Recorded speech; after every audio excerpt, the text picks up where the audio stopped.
I guess, Joe, to start with, when you're sort of locking down this type of squad, is it sort of a harder one to narrow down than your first one, given how many sort of players you sort of have figured out or have now sort of merged on the radar in the past month or so? It's always tough to actually narrow down a squad. I think there's some guys who missed out who've worked really hard and have massive promise, but yeah, we just thought for this particular assignment, for these 2 weeks, we know what's coming, and we want to try to match what's coming, and also continue to express ourselves and build on our game. I guess the big sort of conclusion is, Mariko, can you just from your perspective talk about when the conversation started, when you sort of had that indication that A, he was still keen to play for Wallabies after those retirement rumours, and B, that he would come in for this series? Mariko's been keen all year, and so that it's not a sudden conversation. There's been a few conversations, and we just kind of felt that his experience would be useful against these guys. But at the same time, part of Mariko's job in the group is to share that experience with our guys. Some of the younger guys, we've obviously got a younger set of back three players in this week, with Corey Toole joining us, and Max Jorgensen, and even some inexperience outside of those new guys in.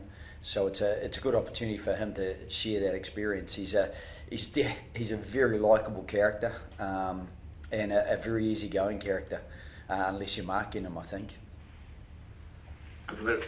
And just onto that experience, only bring Mariko in, can you just sort of go through that sort of process of weighing up whether to bring in further guys, and is that something you might look to do, so further overseas players to be exact, just sort of down the line in terms of that experience and youth balance? Yeah, I think we've been pretty open about favouring the locally based players, and we'll continue to do that. But it doesn't mean that I haven't had conversations with overseas players, and they continue. And if we think it's the best thing to keep growing the players that we've got, because some of those overseas players have got really good experience, and obviously they're also really proud Wallaby players, and are keen to be involved still. So that may happen in the future. I think I'd be relatively short-term focused in a match week like this one. We have who we have, and they're front and centre. Still on that selection piece, Joe, can you talk to us a little bit about Will Skelton, where he figured in your reckoning? Obviously a guy with, you speak of experience, captained the Wallabies last year, big man as well. Is he a chance to come back to the rugby championship, or what's the picture there?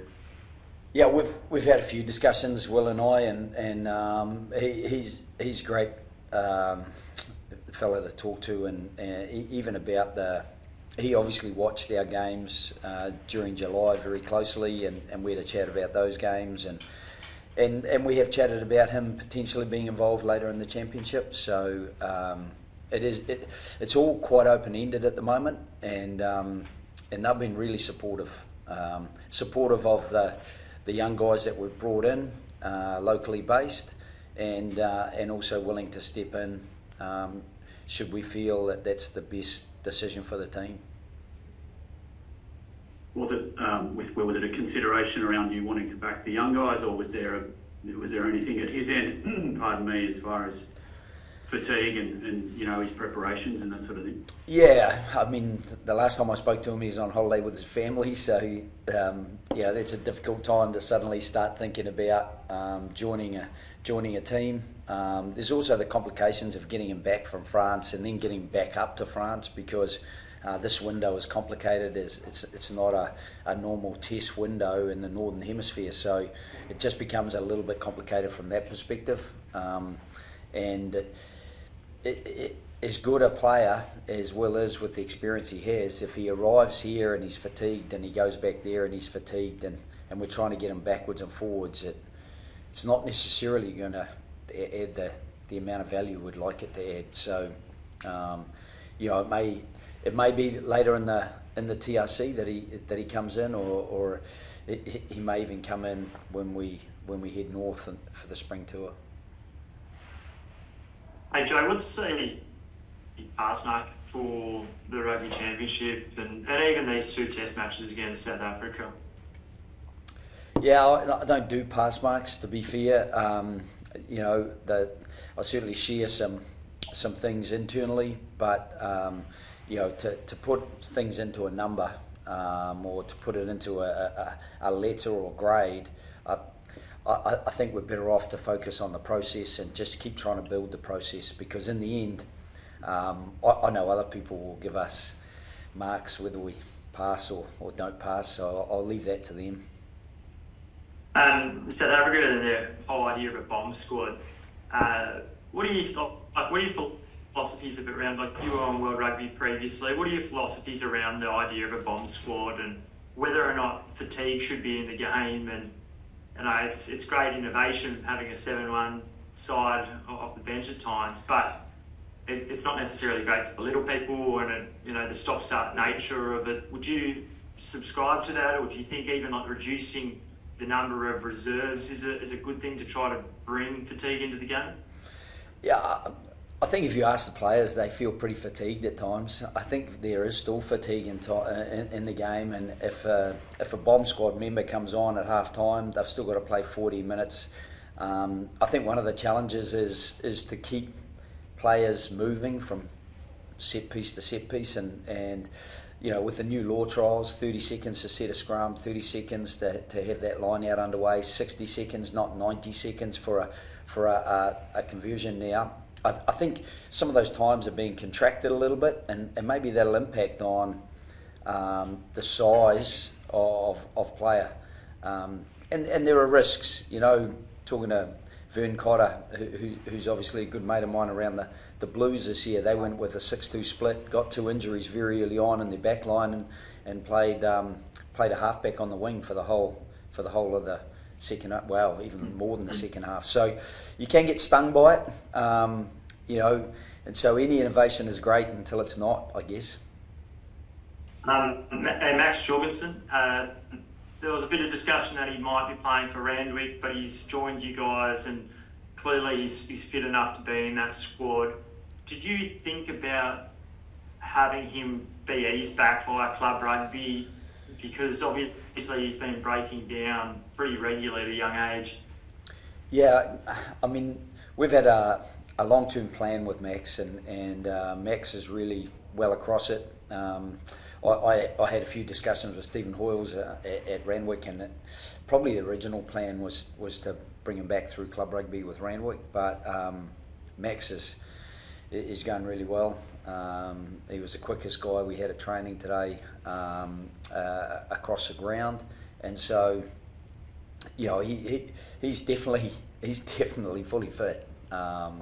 So I think if someone's fully fit, whether he maybe plays or trains for club, I think he'll get more volume of training with the Wallabies in a full-time program, and on top of that, every team has their own lexicon, you know, their own language and their own expectation, and I think it's just easier to meld him more quickly into the Wallaby setup with him being present. But do you think there's any risk of confidence, like issues with him, given the setbacks that he's had, or do you still think that the 19-year-old that, you know, blew our minds last year is both mentally but also good enough to just go straight onto the international circuit if called upon? Yeah, it's a conundrum because you never know. You talk to players. I had a good chat to Max today, and he seems confident. He is very keen, super keen. So, you know, that keenness and confidence hopefully will be evident in the way he plays. But you know, it is a big test match for him to inject himself into. If I could just ask that last one, the Sevens, 2 new faces there with Luke Reimer and Charlie and Tizano. Both kind of on-ballers, like to get on the ball. Do you think having someone like them to start a match will be as more effective, or to come off the bench? Luke's probably been more effective as a super sub for the Brumbies. Yeah, that's the way they've used him. Luke came in and trained with us in the Georgian week, so he's familiar. And Carlo was in the hub when we had the hub trainings prior to the July series, so they're both pretty familiar to us. Carlo had a massive volume during Super Rugby and did a super job for the Force. So we're not quite sure where they fit yet. That's I guess a decision we'll make. Having a look at today's training and again having a look at Tuesday's training. I'll just ask a two-parter to finish, Joe. Is Angus Bell right for selection? And second one, while I've got you, is just your overall thoughts of South Africa in July against the Irish, and their game, where they're at. Yeah, I think, Angus didn't quite hit the speeds that Max Jorgensen did today, but he looked big and robust carrying the ball, and he trained fully. So, I think it is a little bit to see how he comes through the week before considering him, but he's done everything we've asked of him so far. So that's a big tick in that column. Not so big a tick in the other column with South Africa. They look pretty impressive. The level, intensity of that Irish series with South Africa was entertaining. I think most people would have been entertained by the one score results, and particularly Kieran Frawley nailing those two late drop goals to win the second test. Bit of controversy with James Lowe's try being disallowed. Not the first time for South Africa. They tend to get a bit of luck from that perspective. So they don't need too much luck to fall their way, though. They make a lot of their own luck with the quality of player and the connectedness that they have. They have guys who played a lot of test match footy together, and that breeds a confidence and an almost unspoken trust amongst players that they know what each other are going to do, and they have an expectation of them doing it well. And I think based on the way South Africa have played, they've done things well. How's South Africa different without Jacques? I'll bring it back to the room. I'll bring it back to the room after this one, mate. I was just going to ask, how's South Africa different without Jacques Neem and returning to Rassie as head coach?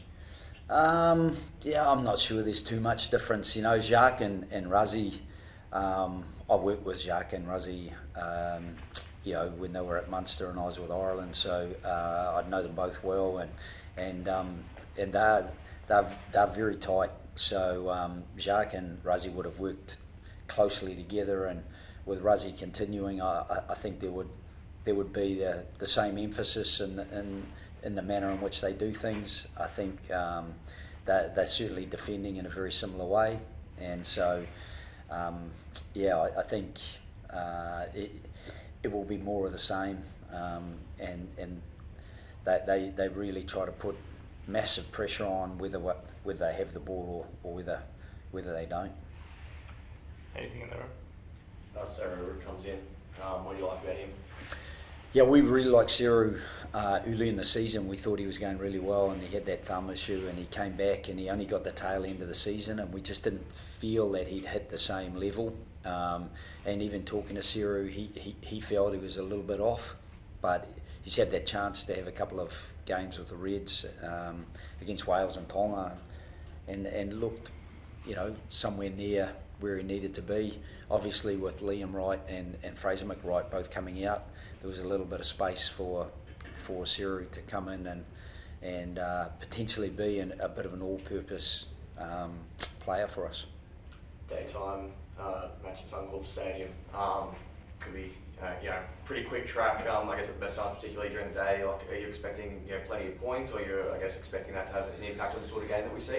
Well, I think it's just going to be a great occasion. They're very close to selling Suncorp out, so there's going to be a real atmosphere.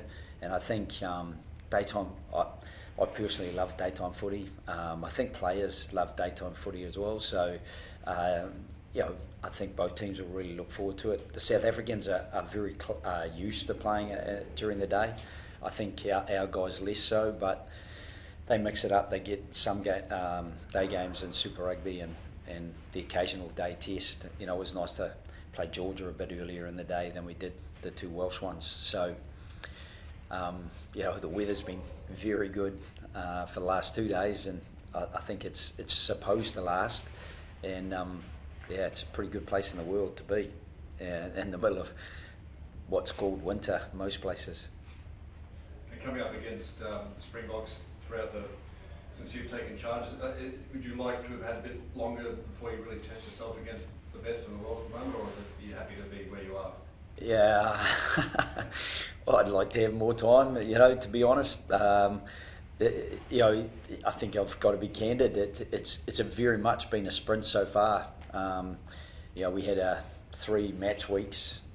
We had a brief camp here before those, and then we've had a small hiatus, and we're back underway. So, 6 new players in that I haven't spent time with before, and connecting it all up is a real challenge. They've got as I said, a massive experience in their spine, but some really exciting young players like Fussy, who's looks like a heck of an athlete.